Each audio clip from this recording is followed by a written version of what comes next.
Whoa.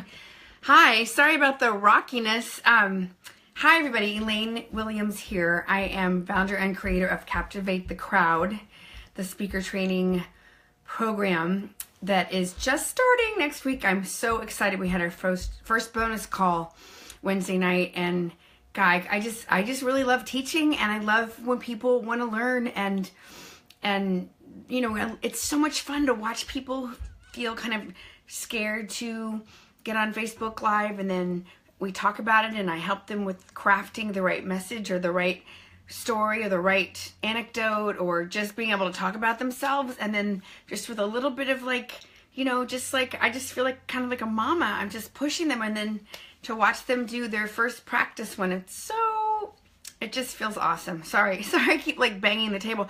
I thought I would do a sitting down Facebook Live for you today, and I just keep hitting things, so I'm going to put this over here. So I am doing my tax prep today, which I know, hey, hi sweetheart, hi Gunner.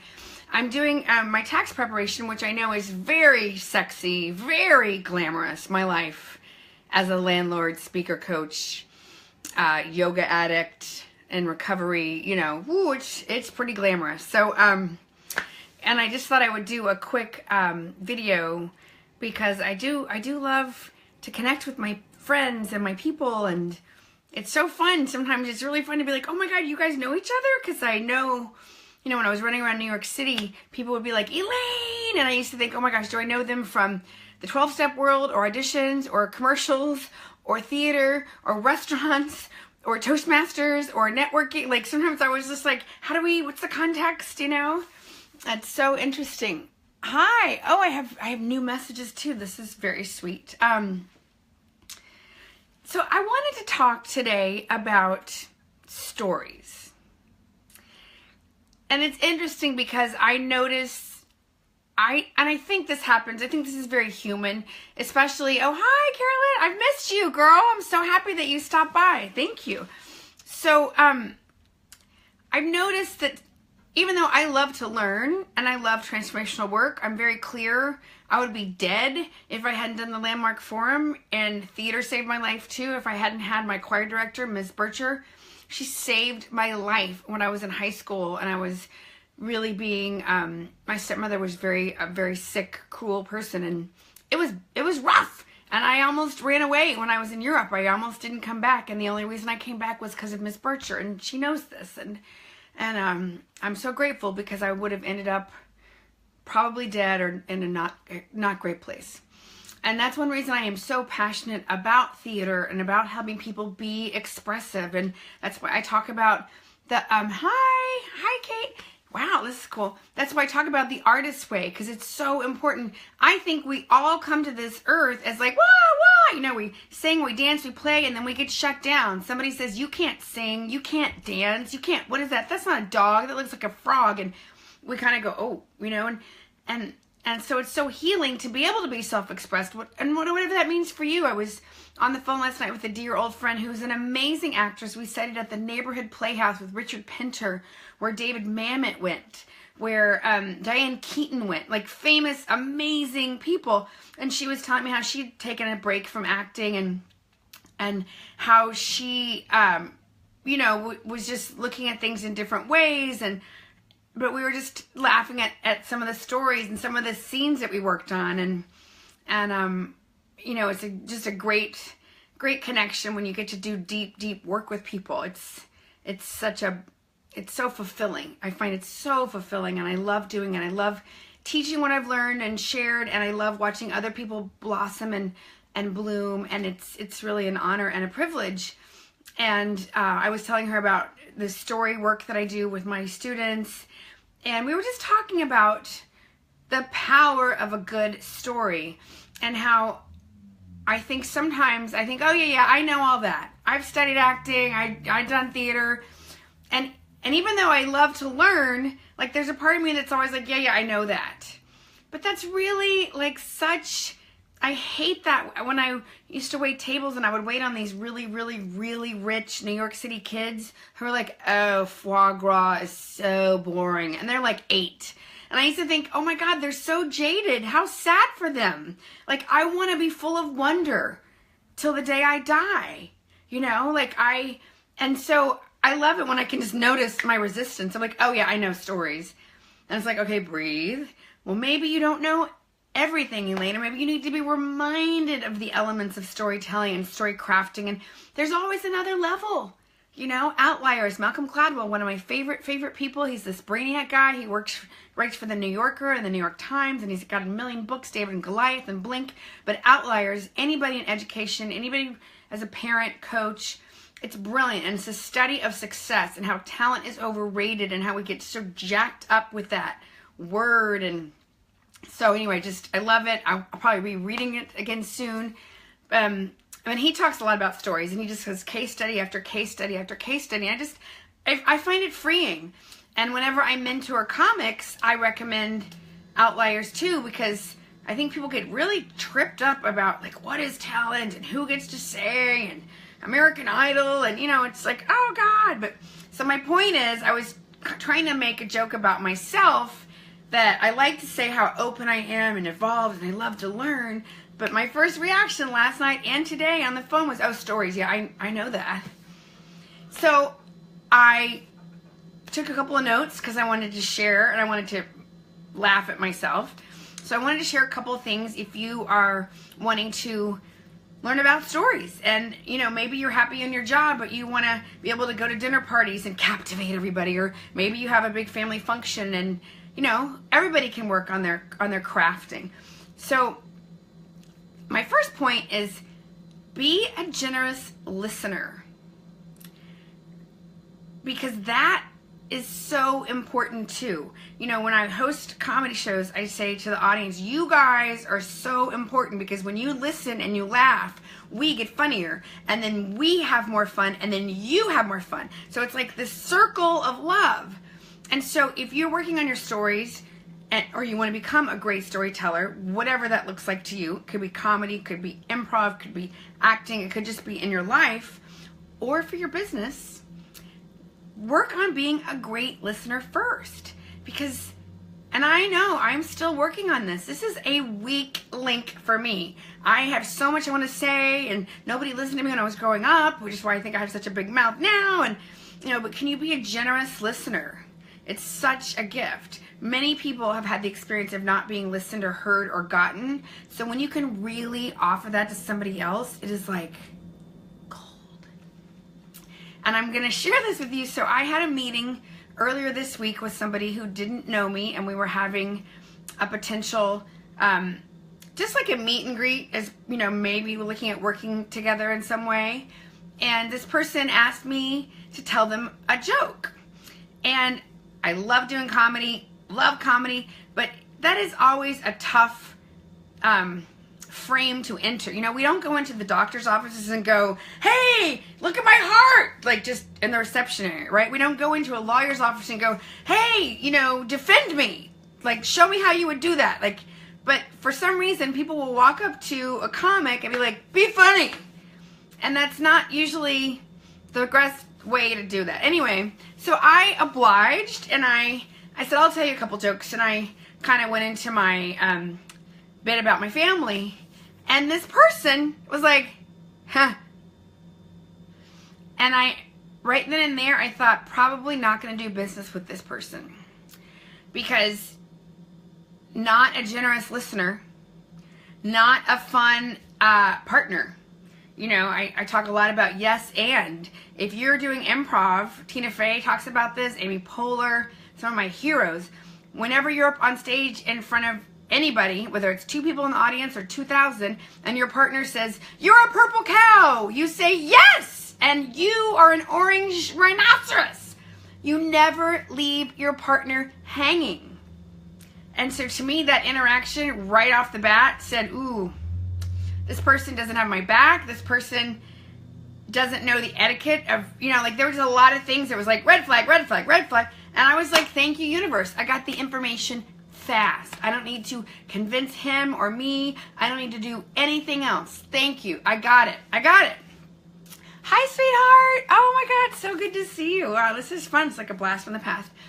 So that first point is be a generous listener. Don't ever ask a comic to be funny just right off the bat. But for God's sakes, if you do put somebody on pressure like that, laugh. I mean, that is a really rude, condescending thing. And for this person to like put all that pressure on me and then just be like, huh, was just like, ooh. So that was my first point. And then, I want to keep talking about what is a story. And I think it's great when we can just break it down, drill it down. It's something happens to someone or something. Period. That's it. Something happens to someone or something. And it's like, oh, that simplicity is a great place to start. Obviously, you want to be painting in the details. You want to be painting the pictures. You want to paint details, but not too many, because you will lose people. But you want to set it up. And there's all different ways. You can drop people right in the middle of a story and then go back to the beginning or whatever. I mean, look at an example for me is the Spielberg movie that he did about Lincoln. I mean, Abraham Lincoln had this extraordinary life. He's one of the top presidents, and people quoted, and I was really curious what he was going to do, because there was so much pressure, right? And they just picked this one specific time in history. And I think it was, there were a lot of things missing for me in that movie, but to me, that's a great example of it was a specific time, very specific. And I feel like it would have been too much to try to address this long biopic thing. And at the same time, I think people wanted more. But the point is, they dropped you in and you rode the ride, and then so that's a great example to me of you don't have to tell the whole thing. I know something I'm always working on is crafting my words and choosing my words carefully and powerfully. And that's one gift from comedy is you want to be as tight and concise with your words as possible. And I'll do it in another video, but sometimes I've talked about how I had this one joke and it had 3 different things, and I did it for years, and then we tightened it up and it was bam, wow, so much more powerful. So, and then I just love the simplicity of it. The basics of a story, something happens to someone or something, and the audience comes with you or not from point A to point B. And I just love that too. Hi, Johnny. Hi, sweetheart. So, and then the other point I just wanted to say is, my background is in the arts. I love to connect people. I've been in the hotel restaurant business forever. I've done real estate. I always feel like real estate did me, but that's a whole nother one-woman show. But, when you talk to me about business, my eyes used to kind of just glaze over. Or sales. I've always known I need to get better at sales. Oh, sales. Yeah, I should do some training. But it's always been oh God, And I think part of it was I was uncomfortable owning my value and my worth and my work and what I teach and how it really does help people transform and transcend in all kinds of ways, in ways you never even would have thought of.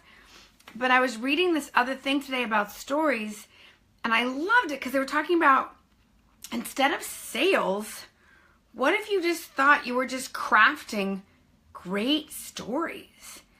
And then instead of trying to close a client or a deal or a gig, you were just inviting people. And I don't know why, and I'm sure I've read that 2,500 million times before, but that just spoke to me.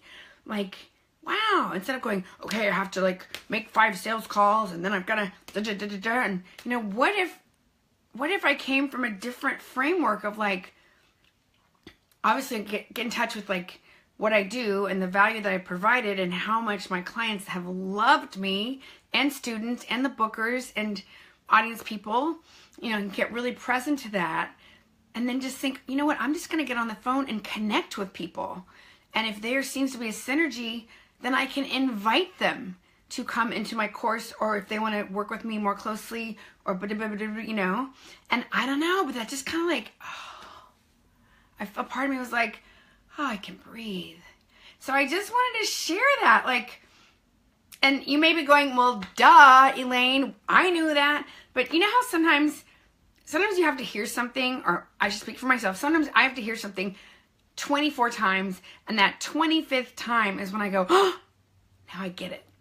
Or like when I was working with Debbie Ford, I studied with her for 5 years. And, you know, sometimes she would introduce these concepts about ego and identity and wounded ego. And, you know, it was all this deep, dark healing of the shadow. And, you know, we'd have to go act out our deepest fear. And, you know, there was a lot of great stuff, but it was intense. But, oh, hi, Tim. Happy birthday. Happy belated birthday. So, but I just love that. Like, what if, oh, sorry, I lost my train of thought. Debbie Ford. So she would always talk about how if you have a new idea in your head, it's sort of like, oh, that's interesting. But then when you get it, like, in your gut and in your heart, and you know, that's when you, like, grok it, like, when you can feel it in your bones. That, to me, is the difference between, oh, that's a nice thought. It's kind of the same way with, you know, when people talk about speakers, like, oh, that was very nice. No, I want people standing up with tears streaming out of their eyes, bent over, laughing or crying, like where they are affected on a gut level. Like the conversation that we had, whether it was 10 minutes or an hour or days, like they left and their molecules got changed. Like that is the kind of speaker I aspire to be, and I am often. Hi, Melinda. Hi, sweetheart. So, you know, so I just, you know, is it an interesting thing, or can you like really feel it, grok it? Is it?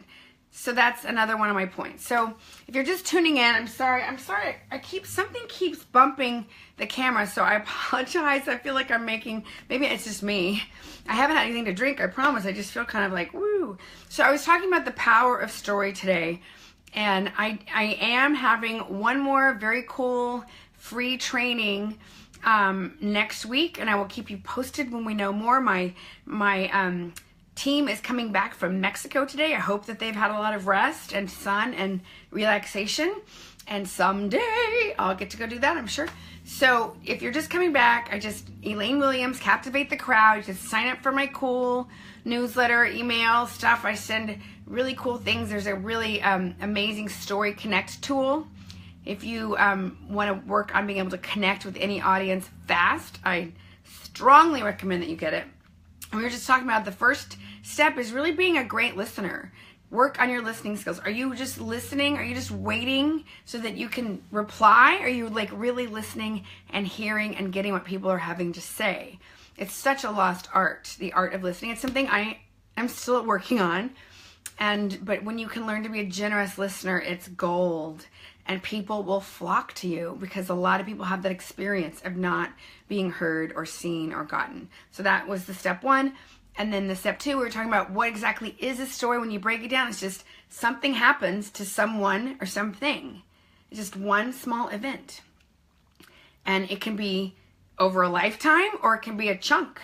And there's no rules. And look, Robert Whitehall's here, everybody. He is this amazing author. I have yet to get his book. I need to keep doing. We still have to have coffee, Robert. So, and then the whole thing about a story is you're taking people from point A to point B. And hopefully they're coming with you. They want to come with you. And so, you know, and that's just the basic. It's like the bare minimum. And then if you are wanting to grow your business or your speaking or your passion or your hobby or whatever your thing is, instead of thinking of sales, oh God, I don't want to be that, you know. What if you could reframe it? What if you could be like, oh, I'm just going to get on the phone and reach out and connect with people.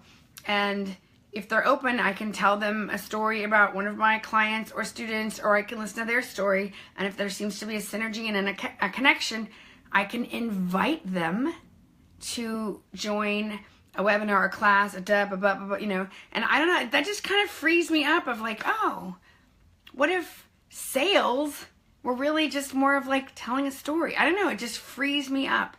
Coming from my background of drama and theater and, you know, not business. So I'm still learning, I'm still growing. So anyway, that is enough out of me. I have to go back and keep working on my tax prep. Woo! I'm a little nervous because last year was a really weird year for me financially with some things. And so I'm a little bit scared, but you know, it's better to know and have the power of the numbers than swimming around in a sea of cloudiness, right? So I'm probably going to make, I might make some other videos later so I can feel connected instead of like just sitting there doing drama and taxes and numbers and Excel spreadsheets. So anyway, thank you so much for watching. If you know of somebody who wants to work on their storytelling, their speaking, their presentation skills, please pass this on to them. I'm going to put my free gift in the comment below, and I would love to see you when we do another webinar. Join us for that, or join us for the class, or I'm doing lots of really cool workshops. Oh, and I'm speaking next week at Positivity with Cornell Thomas. I have to call him again. He was supposed to send me the info and I didn't get it. And it's going to be an amazing event. It's a week from today. So when I know more, I will let you guys know. Anyway, that's enough out of me for now. Thanks for watching. Thanks for coming by and staying. Let me know what you think about stories. And I hope to see you on stage or camera soon. Have a great rest of your Friday. Bye.